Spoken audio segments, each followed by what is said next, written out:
Okay. Hi అందరికి. ఈ short వీడియోలో రోమన్ రీన్స్ గురించి మాట్లాడదాం. ఒకసారి ఆలోచించండి. రోమన్ రీన్స్ గనక ఒక హీల్ సూపర్ స్టార్‌గా మారితే ఎలా ఉంటది? ఒకప్పుడు రోమన్ రీన్స్ హీల్ క్యారెక్టర్ ఒక డిఫరెంట్ లెవెల్‌లో ఉండే. Full dominance చూపించిండు. 1316 రోజులు యాస్ ఎ ఛాంపియన్‌గా ఉండే అటువంటి హీల్ క్యారెక్టర్ మళ్ళొకసారి రోమన్ రీన్స్ ప్లే చేస్తే ఎలా ఉంటది? మామూలుగా ఉండదు. వేరే లెవెల్‌లో ఉంటది. అండ్ మధ్యలో ఇప్పుడు ఇదెందుకొచ్చింది? హీల్ క్యారెక్టర్ ఎందుకొచ్చింది? Roman Reigns baby face super star గదా! ఫ్యాన్స్‌తో మంచిగా గలుస్తున్నాడు. మ్యాచెస్‌లో ఎవ్వరి సపోర్ట్ లేకుండా గెలుస్తున్నాడు. ఒక బేబీ ఫేస్ సూపర్ స్టార్‌గా మన రోమన్ రీన్స్‌ని చూపిస్తుంది గదా! అండ్ ఉన్నట్టుండి ఇప్పుడు రోమన్ రీన్స్ హీల్ క్యారెక్టర్ ఎందుకొచ్చిందని అనుకుంటున్నారా? ఫైనల్లీ మన డబ్ల్యూడబ్ల్యూఈ ఇంటర్నల్‌గా రోమన్ రీన్స్‌ని ఒక హీల్ సూపర్ స్టార్‌గా మెన్షన్ చేస్తుంది. అంటే ఇప్పుడు రోమన్ రీన్స్ ఒక హీల్ సూపర్ స్టార్ అంట. ఒక హీల్ సూపర్ స్టార్‌గా మారిపోయినారంట. హీల్ సూపర్ స్టార్‌గా వర్క్ చేస్తాడంట. అండ్ ఊసోస్‌నెప్పుడో హీల్ సూపర్ స్టార్స్‌గా మార్చేసింది.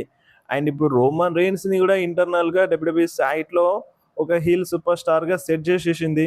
అండ్ రోమన్ రీన్స్ గనుక ఒక హీల్ సూపర్ స్టార్‌గా వస్తే ఎటువంటి విధ్వంసం సృష్టిస్తాడో మీ అందరికి బాగా తెలుసు. అండ్ దాంతో పాటుగా గోల్డెన్ గ్లవ్ వేసుకొచ్చిండంటే ఇక మీరు డౌటే పెట్టుకోవద్దు. రోమన్ రీన్స్ ఇగ మామూలుగా ఉండదు క్యారెక్టర్. డిఫరెంట్ లెవెల్‌లో ఉంటదని అర్థం జేసుకోండి. ఓకే. ఇప్పుడైతే ఇంటర్నల్‌గా హీల్ సూపర్ స్టార్‌గా మెన్షన్ జేసింది మన డబ్ల్యూడబ్ల్యూఈ. కాకపోతే అంత డామినెన్స్‌గా చూపిస్తారా? లేదా నార్మల్‌గా ఇప్పుడున్న వేలోనే కొంచెం ఇంట్రెస్టింగ్‌గా చూపిస్తారా అనేది చూడాలి. సో, ఓల్డ్ టైప్‌లో డామినెన్స్ అయితే ఎక్స్‌పెక్ట్ చేయకండి. సో, జస్ట్ ఇప్పుడు మందం హీల్ అంటే ఓకే. పర్లేదు. హీల్ అంటే ఇప్పుడున్న బేబీ ఫేస్ క్యారెక్టర్ కంటే కొంచెం పవర్‌ఫుల్‌గా చూపిస్తారని అర్థం జేసుకోండి. సో, గుడ్ న్యూస్ అని చెప్పాలి రోమన్ రీన్స్ ఫ్యాన్స్ కోసమైతే. ఎందుకంటే రోమన్ రీన్స్ హీల్ క్యారెక్టర్ ఎప్పుడొస్తది? హీల్ టర్న్ ఎప్పుడు చేస్తాడు? అండ్ రోమన్ రీన్స్ ఈ బేబీ ఫేస్ క్యారెక్టర్‌లో చూడలేకపోతున్నాం. చాలా అంటే చాలా వీక్‌గా కనిపిస్తున్నాడని చాలా డౌట్స్, చాలా కంప్లెయింట్స్ ఉండే. But finally Roman Reigns heel క్యారెక్టర్‌లో రాబోతున్నాడు. అండ్ ఈరోజు రాలో గూడా మేబీ అట్లనే అనిపించింది. కాకపోతే మనం కన్ఫర్మ్ జేయలేం. ఎందుకంటే రోమన్ రీన్స్ ఒక టైంలో హీల్‌గా కనిపిస్తాడు. ఒక టైంలో బేబీ ఫేస్‌గా కనిపిస్తాడు.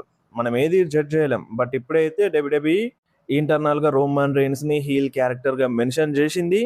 ఇక రచ్చ మామూలుగా ఉండదు. చూద్దాం. మరి అటువంటి రచ్చ, అటువంటి డామినెన్స్ చూపిస్తాడా? లేదా నార్మల్‌గానే చూపిస్తాడా అనేది మనకి ముందు ముందు తెలుస్తది. అండ్ మీలో ఎవరైనా రోమన్ రీన్స్ ఫ్యాన్స్ ఉంటే కంపల్సరీ ఈ వీడియోని లైక్ చేసి రోమన్ రీన్స్ ఫ్యాన్స్‌కి షేర్ చేయండి. అండ్ మీరు షేర్ చేస్తేనే ఈ వీడియో ఇంకొంతమంది రోమన్ రీన్స్ ఫ్యాన్స్ తెలుసుకుంటారు ఈ న్యూస్‌ని. సో, అందుకనే మీరు ఈ వీడియోని షేర్ చేయండి.